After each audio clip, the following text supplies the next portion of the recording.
the desire to want to make a contribution, the desire to make a difference, there's a certain reverence that I enjoy in it as well. But there is the ability to elevate those around is something that I enjoy most. And it's the core of, in my mind at least, it's the core of why I have dedicated so many decades now to results mentoring and the elevation and the affirmation of everybody around and the journey that they're on, as well as the support mechanism through property predictions, which is the provision of information to make better buying decisions, better selling decisions, better management positions of the portfolios that people have. Welcome to Get Invested on the Property Hub podcast channel, the leading weekly show for Australians who want to learn how to unlock their full self, health and wealth potential. I'm your host, Bushy Martin, and each week I go deep with the best investors, experts, leaders and founders to find out what it takes to break free from the grind, discover freedom and to live by design. Subscribe now and join me and get invested in the life that you really want. Let's get started. Hey there and welcome back to the Get Invested podcast. I'm Andrew, the producer of the show. Now, we usually like to keep great conversations to 2 deep dive episodes, but this time we are breaking with tradition because our special guest, Brendan Kelly from Results Mentoring and Property Predictions, dropped so much property investment gold that we've turned this epic chat into a 5-part special mini-series. It's all designed to help you craft your own investment strategy, avoid costly mistakes, and set yourself up for real sustainable success that only 5% of property investors ever achieve. So settle in and enjoy part 1 of this special Get Invested series with Bushy Martin and Brendan Kelly. Hi, freedom fighters. What's your investment strategy? Do you really have one? Or is it just a bunch of property purchasing tactics that you've been fed by a self-professed investment strategist, a buyer's agent or other property professional? It's likely to be more about helping them lock you into multiple property purchases so they can build their business than it is about you achieving your ideal lifestyle and your version of financial freedom. There's so many ways to go with property and everyone seems to be an expert with the winning formula these days. And with so much confusing information and no time to know how to sift the wheat from the chaff, which is the best way for you to go? Do you buy houses or units, secure existing or build? Do you buy and hold forever? Do you flip and buy, reno and sell? Do you negative or positive gear? Do you subdivide, build or do developments? Or do you do a combination of these or something in between? And where and when do you buy? The property tactic options are endless, so how do you decide? Now, sadly, this confusion and complexity means that most are paralysed into doing nothing and always find an excuse why now is never the right time to invest in property, or they just do what their friends have done and or follow the latest property Pied Piper, who is best at selling their one and only get-rich-quick dream solution, as they present confidently and bury you with data on their latest podcast or webinar that uses groupthink, FOMO and the comfort of the herd to suck you in and sign you up. So how do you overcome this and develop a property investment approach that actually suits and reflects you to ensure that it's achievable, sustainable, and fulfills your goals? Yes, you guessed it. I'm talking about what I consider to be one of the most important but overlooked topics by starting with strategy, or what I like to call strategy, because you need to start with the end in mind, and it's a start that stops most people. So you really need to be able to distinguish low-level, end-of-the-line property tactics from an overarching holistic strategy. But sadly, strategy has become one of those overused and misunderstood words that many property professionals use as a marketing baiting tactic to lock you in. So buy whatever property you can afford in the current hotspot or flavour of the month is not a strategy, nor is buying 10 properties in 10 years, or buying property to make money or reduce your tax. These are just generally loose wish lists combined with low-level sales tactics. This is very different from a true strategy that takes a long-term holistic view to achieving your ideal lifestyle goals and your version of financial freedom, that takes into account and integrates your finance capacity and affordability, your risk appetite, your skills, knowledge and resources, and the strength and expertise of your property team to determine the best property approach to suit you specifically and not anyone else. In other words, the critical components are your goals, your strategy, your capacity, your initial and ongoing affordability, your team, your skills, and your sleep at night factor, which all need to be reflected and accommodated in your resultant property delivery tactics that fall out of the bottom of all of this. So property's at the end of the chain, not the first thing you think about. Yet sadly, most property investors do the reverse and then wonder why it doesn't work or just isn't working for them. Superior and sustainable success in property performance revolves around recognition of the importance of your creative vision, that property is a game of finance and an elite team sport, and these inform your property approach tactics. So the key elements to achieving sustainable success in property are starting with the right strategy to suit you, your circumstances, your goals, your time and timeline, your skills, your resources, and your risk appetite. And it's not static and it's not set in stone, as this will change and evolve as each of these components change and evolve over time. So you need a holistic integrated strategy GPS, not a fixed roadmap, so that you can check in and recalibrate as necessary in order to achieve your progressive lifestyle goals. And an integrated holistic strategy is a key component of what I believe separates the 5% who achieve sustainable success from the 95% who don't, as it acts as both a magnifying magnet to keep you motivated to negotiate and overcome the inevitable hurdles that you're going to experience on your property journey, as well as a compass measuring stick to keep you on track so that you can assess your decisions and choices on whether they're taking you closer to or further away from your ideal lifestyle destination. So in the context of all of this, let me ask you again, do you really have a property strategy or just a loose set of short-term property tactics? Let me put you to the test and ask you some key questions. Why are you investing in property? What do you need to get from your investment journey? What do you need and want to get out of your next property? How will this property help you achieve your goals? What is it that you want to achieve, and what is the outcome that you're going to get from the property by when? And based on this property's contribution, how many more do you need, and what else do you need to do to achieve your goals? If you can't answer all of these questions, then you don't have a strategy.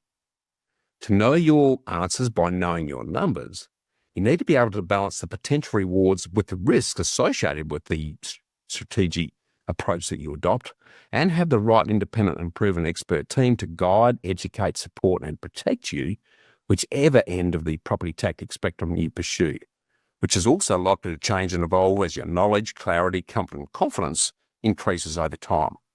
So as you can hear, developing the right investment strategy for you and choosing the resulting property tactic combination is no easy or finite matter.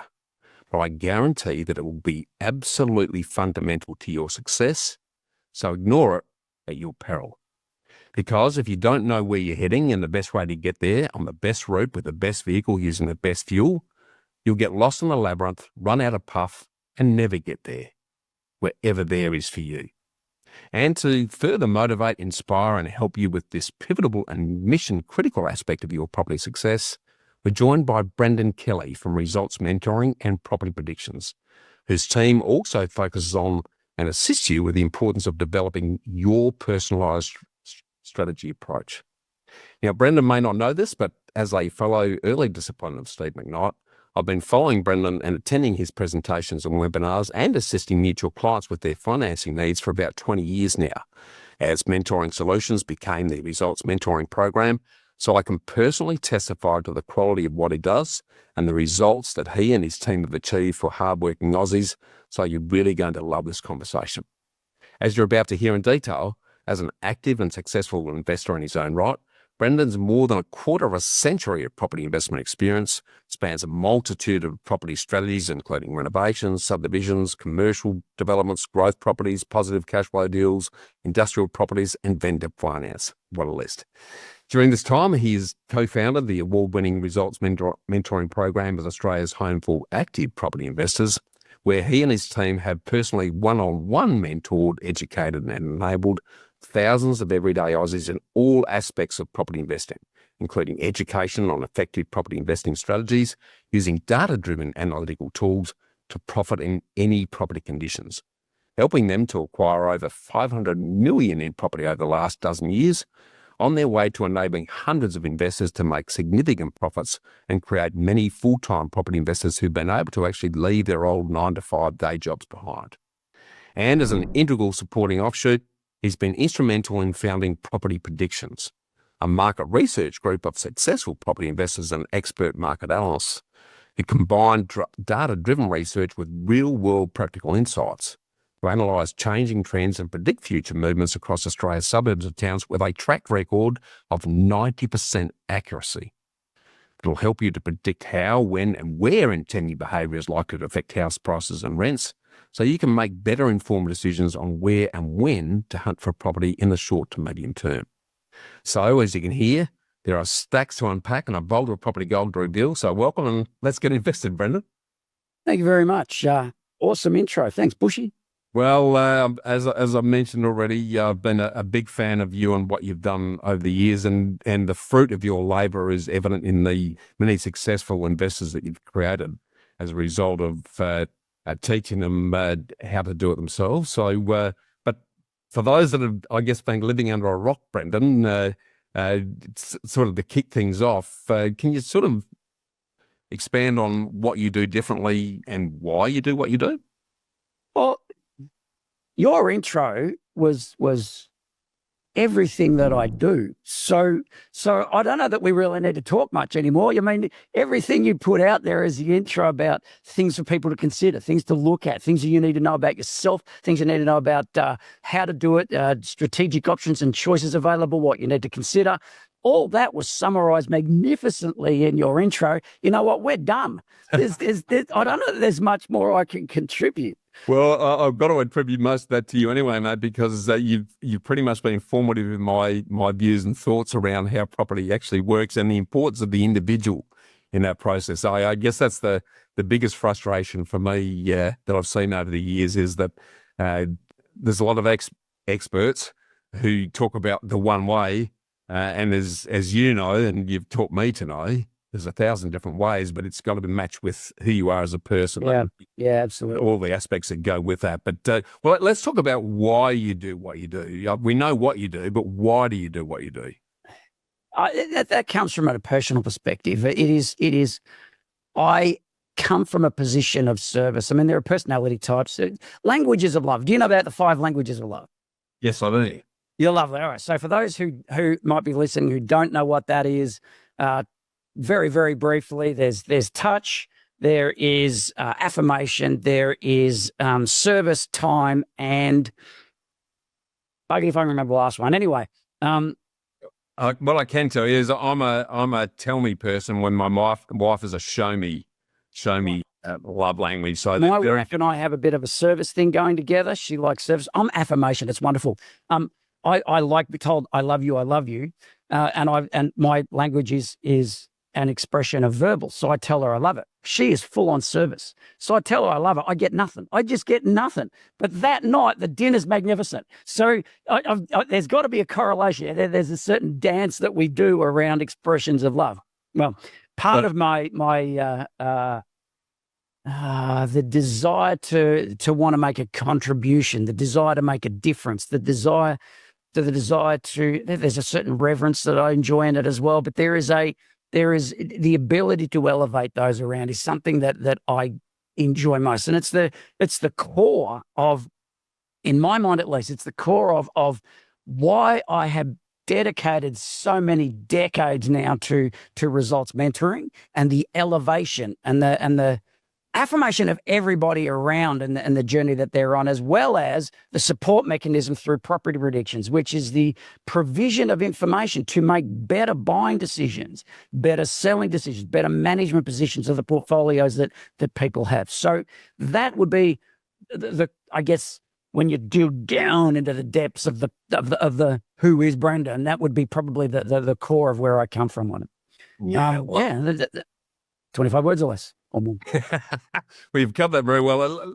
To get to that, then let's take us back as far as you want to, and talk us through where you've invested your time and energy, money over the years, and let's separate the property part of it out of some degree. Although it's going to be a bit harder in your case because it's been a big part of your journey. But perhaps take us back before that and take us through where you invested your time and energy and money, and how this has then led you to where you are and what you're doing today. Yeah, sure. Cool. So, I've spent a lot of time on self-reflection. I felt I need to know me. The age of 15, I got whacked in the head by why are you on this planet? What is it that your time on this planet's going to do? You know, you could be or you whoever you want out of it. What's it going to be? So I went into a whole process of who am I? What are my strengths? What are my weaknesses? What are my skills? Where do I want to go? And what expression do I want to make of myself while I am on this planet? Then there was the education, because there's property worked. We bought a property early, and I really enjoyed the property journey. I got my hands dirty doing some plaster work and some tools. I fell in love with tools, and started to work through that. And then I go, okay, so what are the things that I enjoy? And again, it goes back to the concept of the happy path. If I'm on this planet, for 90 years, well, you may as well want to do something that's going to bring you joy and make you happy. But what is that? And therein lies the big question: what makes me happy? So I started to focus on the things that I was good at, rather than focus things that I was not good at.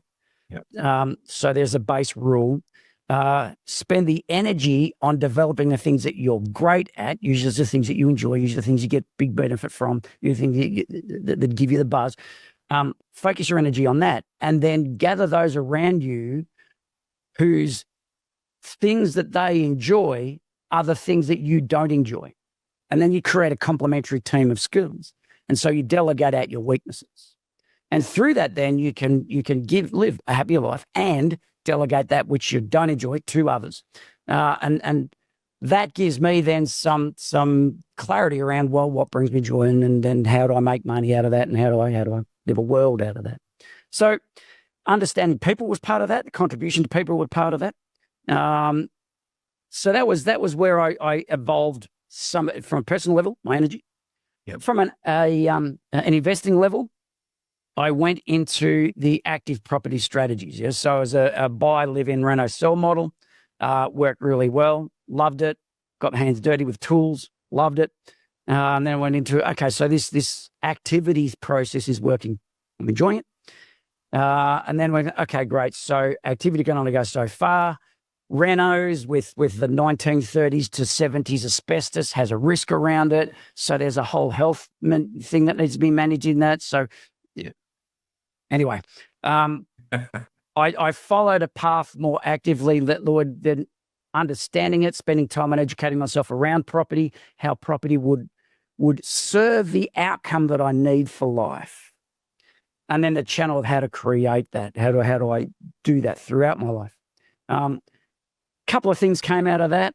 You would want to potentially, while you've got the energy and effort, buy, add value, sell, then take some of the capital that you generate out of that and put into the passive, such that when you're no longer interested in add value, sell projects, too tired or too old or near death, then you might want to live off the passive income. And to be able to do that, well, how do I do that? And then it starts to come into the value of numbers.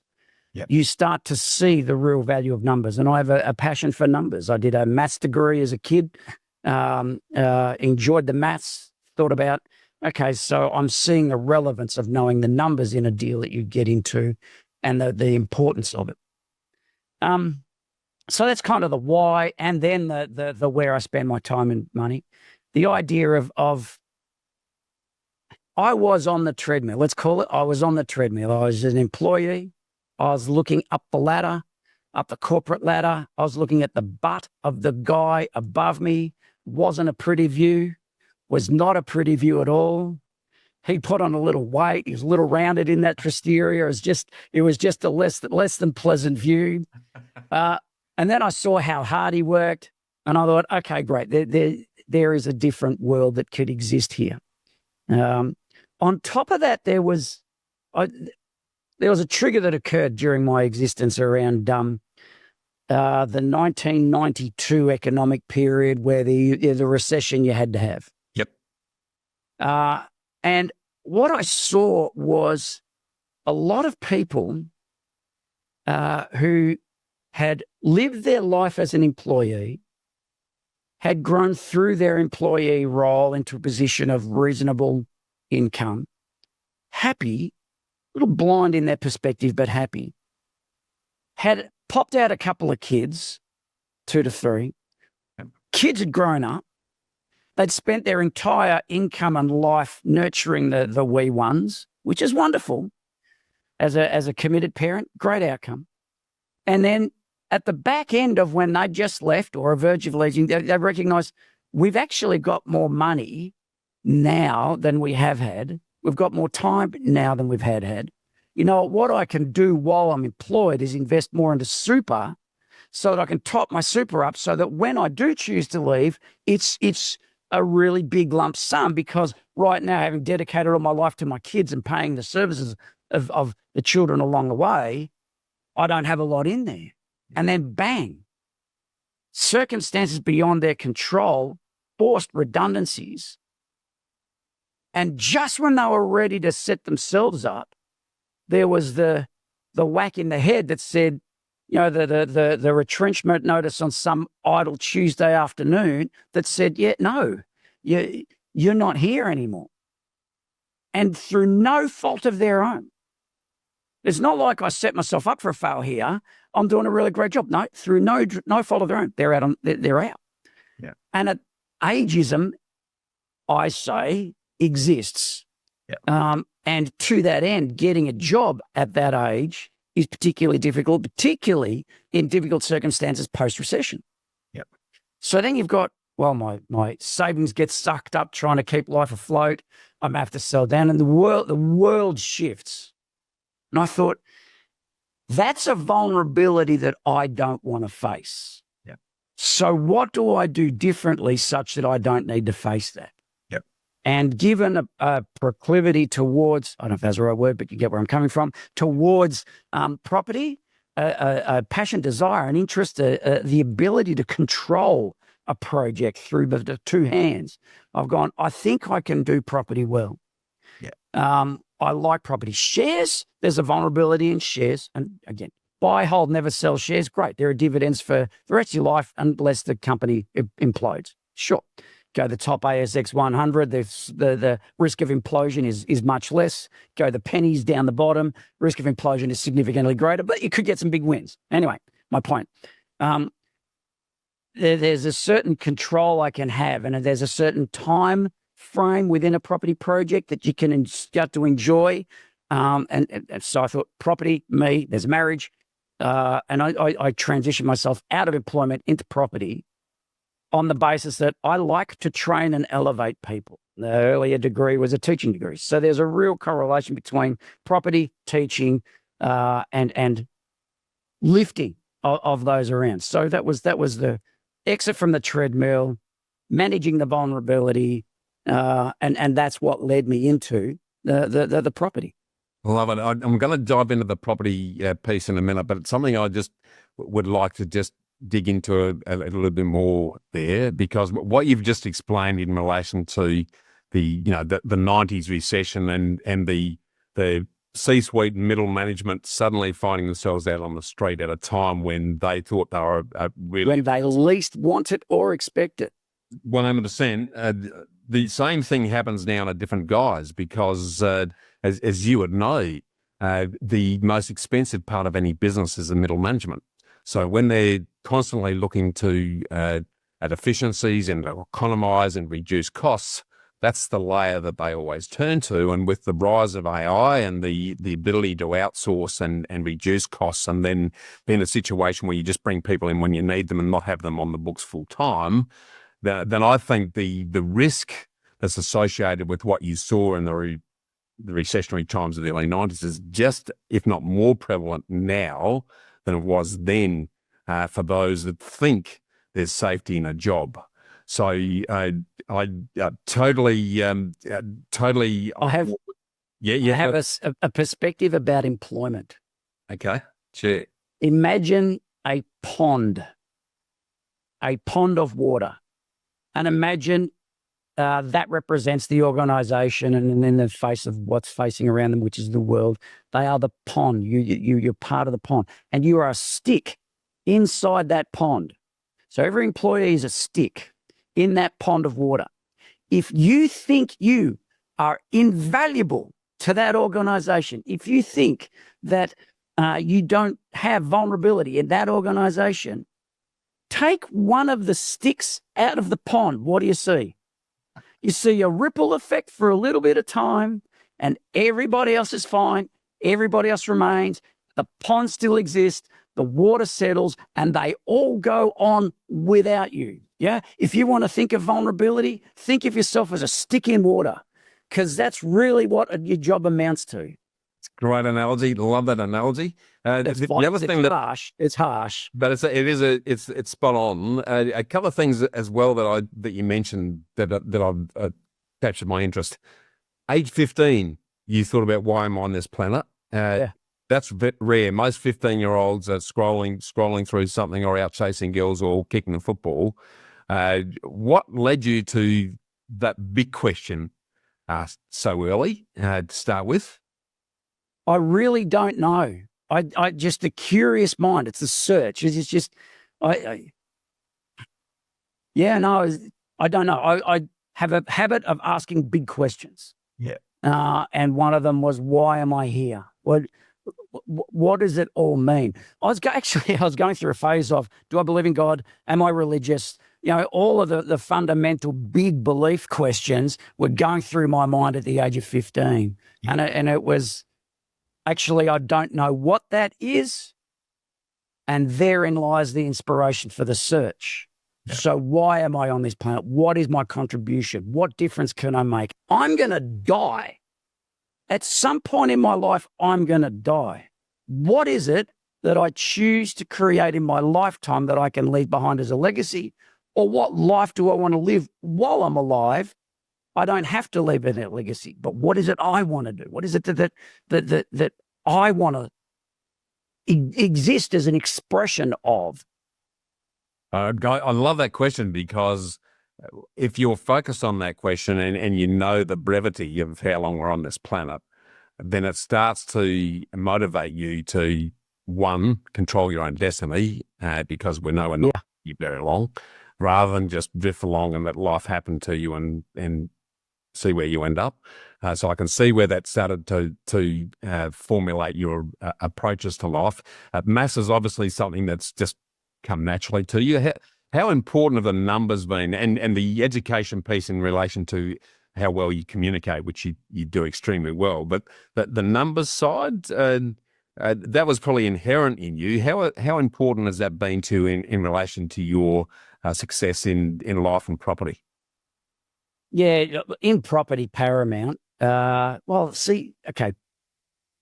Across the board, broadly, everything. Anytime you deal with finance, it's all about numbers. Yeah. Anytime you deal with a purchase of a property, it's all about numbers. Every time you get employed, and you're talking about the income you earn, remuneration, it's all about numbers. Every time you talk about tax, every time you spend something, it's all about numbers. Every time you submit your annual tax, it's all about numbers. It is numbers are prevalent everywhere. It didn't drive me to accounting, I must say. I couldn't do that. The whole plus and minus double entry stuff. Yeah, Merry Christmas. Others can have that. I was more into the more complex numbers and graphs. Visual representation of numbers worked really well for me. Yep. Love my graphs. So the numbers carry a lot of weight. And particularly, I mean, can you delve too deeply into numbers? I suppose you can. But then there are numbers that you recognize in your journey that carry importance, and numbers you recognize that don't. Yep. So you do tend to isolate those that carry the weight, and you make decisions according. Yeah, love it. Before I sort of jump into your property journey then, in a bit more detail, because I know you've done a lot of these interviews, webinars and whatnot in the past. What's something unique or interesting about you that you haven't shared probably before that you'd be happy to talk about? It goes along the lines of what we're going through right now. As part of the journey of search and trying to understand me and understand the world, I came across the quote, "I think, therefore I am." So I'm going to very briefly take you on the journey. And just Bushy, what proof do you have that you exist? I don't. Typically, when people, I ask people this in conversation socially, which really freaks people out. They respond with, "Oh, I see stuff, I hear stuff, I taste stuff, I smell stuff," and I go, "Great, great, great, great." So there's a reliance on your five senses. Wonderful. That is our conduit to the external world. We have a brain, we have sensory perception through those five senses, and that's our conduit to the world of existence. I said, "Great, okay, good. Have you ever thought you heard somebody say your name and turn around and nobody's there? Have you ever thought you felt something touch your shoulder and nobody's there? Have you ever had this weird smell and there's nothing around?" Great. So can you identify, can you relate to the idea that perhaps your senses aren't flawless? Yep. All right, okay, great. Senses are just an electronic impulse that exists from the exterior into your brain. Well, if there's a flaw there, then what proof do you have that you exist? And it boils down to the only proof that you have exist is the fact that you can ask the question, what proof do I have that exist? The only proof you have exist is you can think about it. And I've gone, oh, that's really quite profound. All right, so then, and this is uncommon as a thinking, but let's take that into the next perspective. You can actually control your thoughts. So then, if it works out that you spend your time thinking about all the things that could go wrong, and your mind is there's the prevalent existence of relationship to the universe, and you go, could go wrong. What do you think's going to happen? Shit will go wrong. Sorry, stuff will go wrong. Yeah. Whereas if you go, I'm a broadly optimistic, positive guy, and you see the great, so whatever you think of and whatever you spend your focus and energy on in your brain about thinking of, and the subconscious and the relationship between the two determines your existence. But the power here is you have a choice over how you think. And therein lies the capacity to shift and change and mold the future that is you, the path that you choose to go down.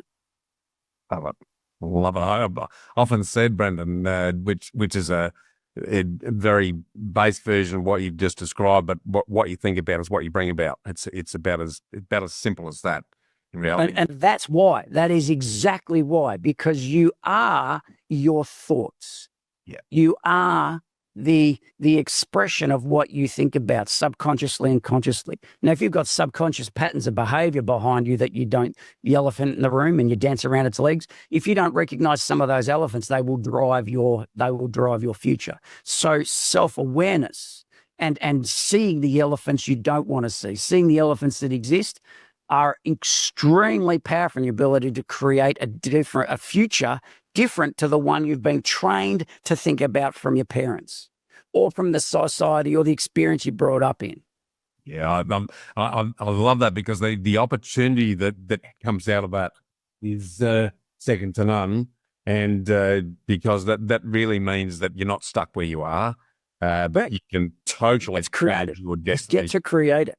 But the difference is, and this is where you've taken to the next level. Yes, you've got the thoughts, but you've then followed through the actions that's actually produced the fruit, and that's where the big missing piece goes. You know, the old law of attraction that was talked about had a lot of merit in it. What was it? But there was a big the secret, or whatever it's called. The name of it. Yeah, the secret, or I can't remember. Oh, the secret. That's it. Yeah, everyone pinned their hopes on it. Of course, wave. Yeah, just sitting there going, think it's going to happen. Well, you got to combine the thinking with the action to make a reality. That's the piece that definitely makes a difference. But okay, you know, I love that. So let's dive a bit deeper then into your property journey, if we can, because we've sort of started to touch on it. I'd like to start because the bit that really makes it difficult for a lot of people is that transition from the job, then into creating an opportunity that property presents. So take us through that early piece, and then fairly briefly walk us through what you did, how you did it, what worked and what didn't, to sort of distill some of the lessons that came out of your personal property journey. Yeah, sure. The transition from employment to not employment is a big transition. It takes some guts to pull the trigger and to do that, or some ignorance, one or both. Yeah. What is arrogance and ignorance? It's a volatile cocktail. But you step out and you have a crack. Now, part of that is you need to know that there is enough finance behind you, enough fundamental behind you to go and have that crack and fail. Yeah. Because the vast majority of people do. The thinking as an employee is very, very different to the thinking of the entrepreneur, or thinking of the business owner, or thinking of the property investor who's active in it. However, over a period of, and it did take years, I'm not lying, it did take years. Yeah. You have a crack, you stumble, you fall, you pick yourself up. You have a crack, you stumble, you fall, you pick yourself up. The number of people who I've mentored who have had the crack and mentally they weren't quite there, and they've gone back to employment for a short period of time. Now, many people would say, I failed, and draw the curtains across and, crawl into the fetal position, rock backwards and forward and say, it's not for me. No, it is a matter of, okay, great. We had a setback and we have reacclimatized, we've learnt. And it's in fact, the period of time that you're an employee again is a case of, and again, experience personal as well as others, is the recalibration of the digestion and reflection of what occurred. And then the reaffirmation of this is actually the path that I want to go because this sucks. And then the into the next phase of, and you get it right. So there was a journey associated with it. And it was, for me, it was mixed and varied. But in the end, the property, the renovations went well. Yeah, I love it. Love it. So you take us, because I know you've had a fairly broad breadth and depth of experience across different types of property, different approaches. Walk us through, because one of the things I like to share with people is that where you start and where you finish will differ, not only in terms of the physical experience you have, but as your knowledge, clarity and comfort grows, then what tends to happen is your strategy starts to evolve and change in conjunction with that. Can you take us through that journey? Because I know you've done a lot in that space. Sure. So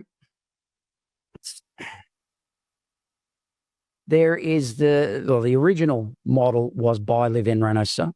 Yeah. I bought in Richmond, 2 kilometres from Melbourne CBD. Yep. I bought a milk bar on a corner. 4.5 meters wide, 22 meters deep, $100 and something thousand, way back when. And it was a buy, live in, reno, sell. I have a picture of my wife in a plastic outdoor chair in the front room, which was the shop, eating in her pajamas and a dressing gown, eating breakfast, surrounded by circular saws, Apro props, just tools and mess everywhere. And it is a wonderful photo. I love it. It just brings back great memories.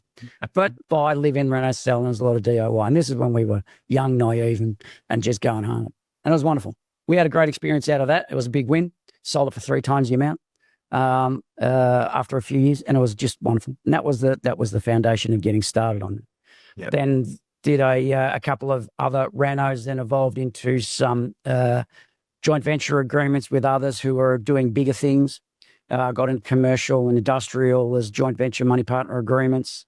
Then moved into subdivision, then into over a period of time, moved ultimately into large commercial developments. Yep. And a couple of big ones that we've been doing, 4 stories, 3 shops, 5 stories, 4 shops, coming to the conclusion of those. And then the next step is the smaller projects again. And you just play the game. Yeah. Yeah. And the thread that weaves amongst that is to start building equity and then convert it to cash flow towards the latter half of the journey. Is that the sort well, so now, okay, good. There is a model that has been adopted by myself. Yep. And that I sit and I train people on, and he's proven to work and work well. It is start small, build skill. So you start with a smaller project, buy, live in, rent, or sell on a 100,000 something, and then 4.5 meter wide block. Start small and build skill. Yep. Having built the skill, you then get into a slightly bigger project, maybe with another big number in front of it, started 1 as a 2 or 2 as a 4.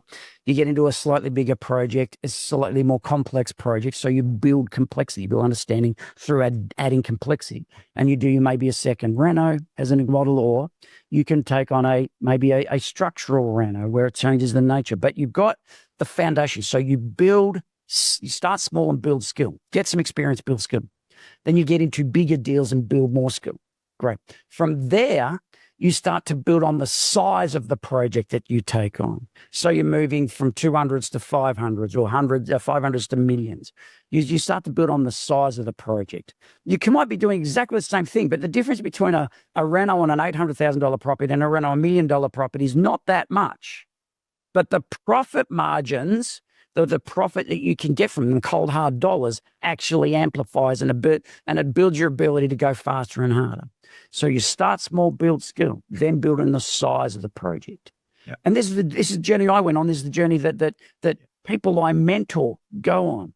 And then it's a build in frequency so that you're doing multiple projects simultaneously. And then only after you get to that, you're doing and by that time you've hit a niche. By that time you've hit a, you know what, this is comfortable for me. My skills are strong.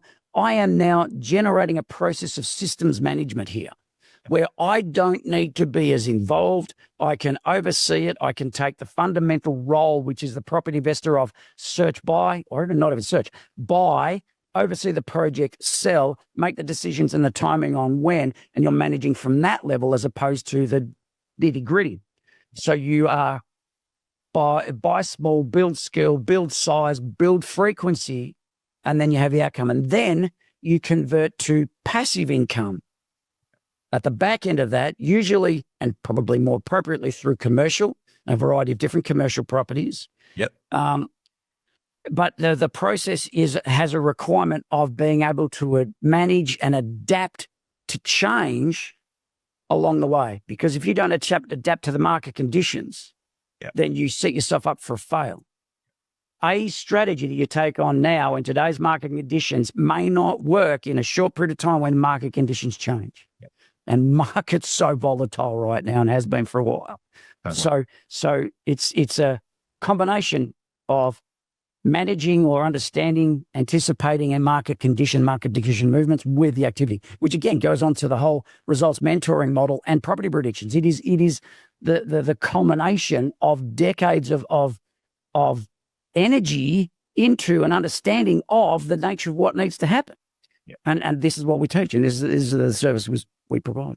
I love it. And then very broad brush, because we parallel the personal development with the property side of the equation. Then we're going from, on the personal side, we're going from active to passive, and from the property side, we're going from growth to income. Essentially, we put a very simple.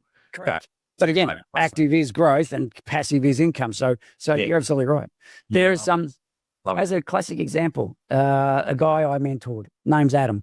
Guy I mentored, he came to us some time ago, probably about 10 years ago now. He started out, he'd done one reno. Can you give me a system to be able to do renos better? I said, yeah, actually we can. Taught him. He followed this very path, as again, many others. He followed this very path. And over a period of 10 years, he's now got 17 projects underway simultaneously. $50 million in value as an aggregate, with a $10 million profit coming his way. Now, he's doing okay.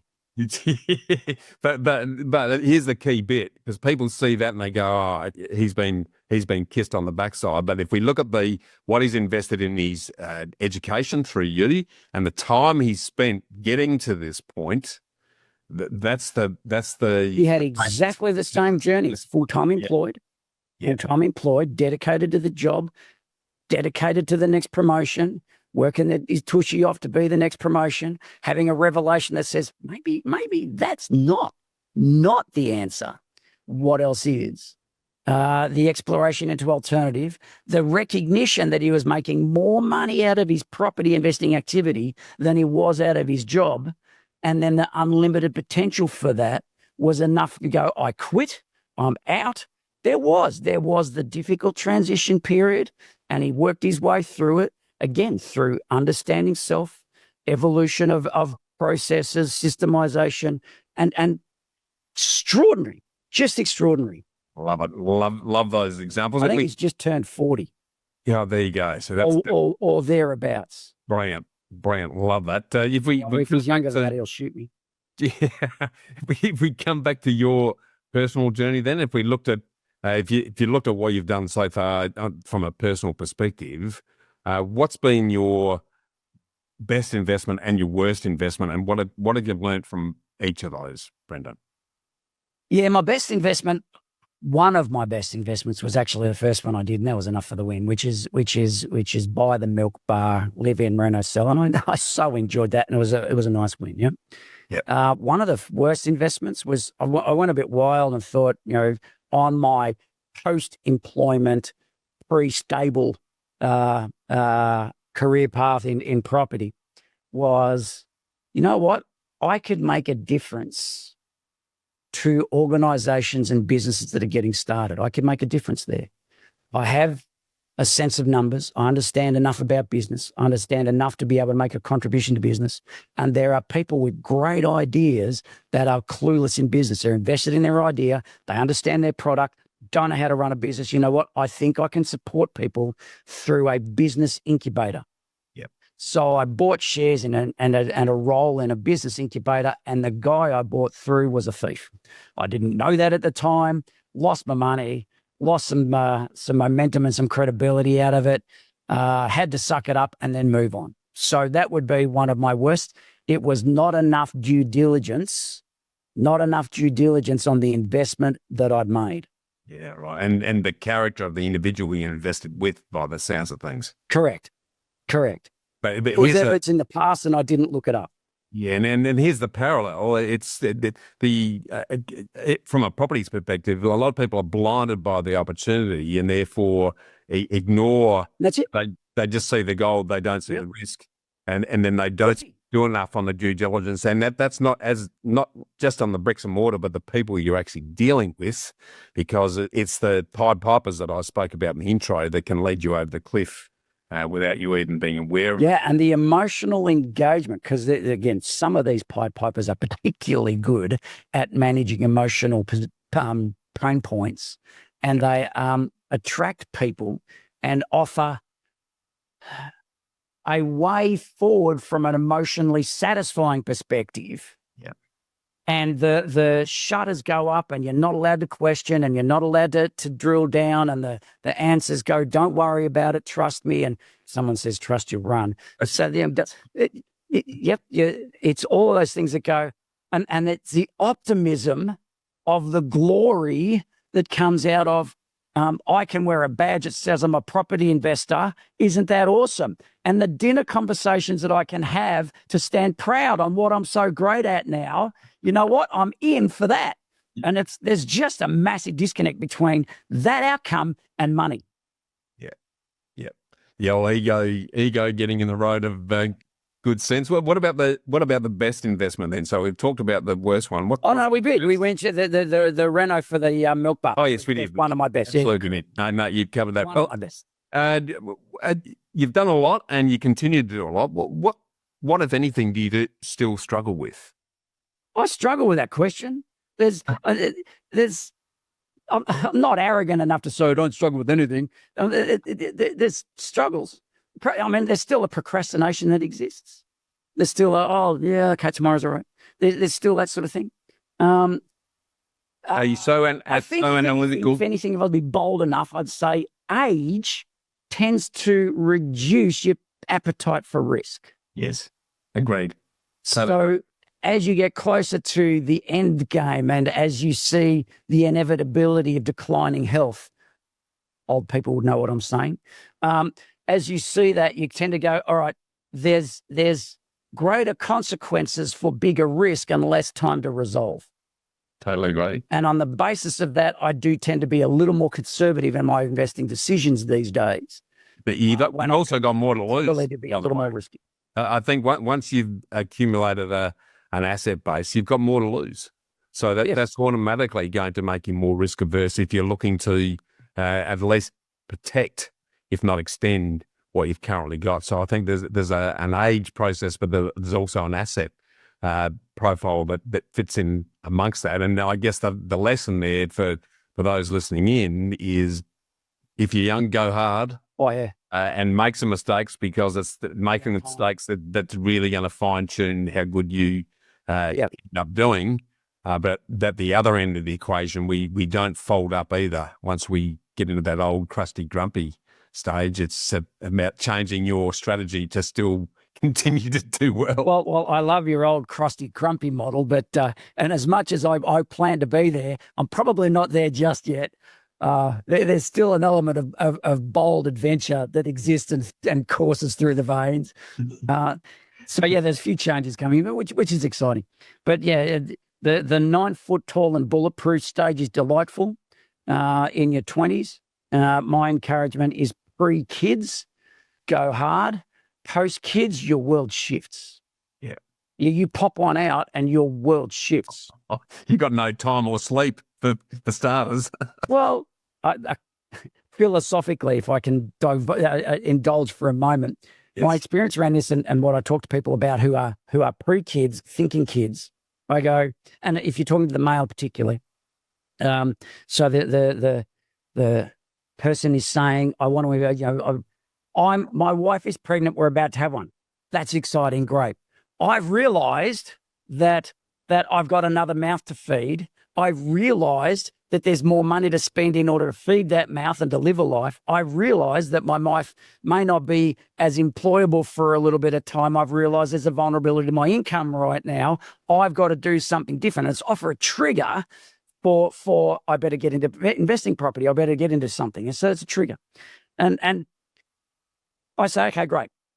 Once the first one pops out, you will predominantly be ignored by your wife because she's busy. Yep. So there's going to be a void in your life for all the attention that you once had, all the time that you once dedicated to the loving and sharing of your wife. That's kind of, there'll be a void there because someone else will be doing that for you. And you'll say, what do I do now? And there'll be an emptiness and you go, I've got time. So you start to fill it out. So there's a short period of time after the first one for you to go, I can do something.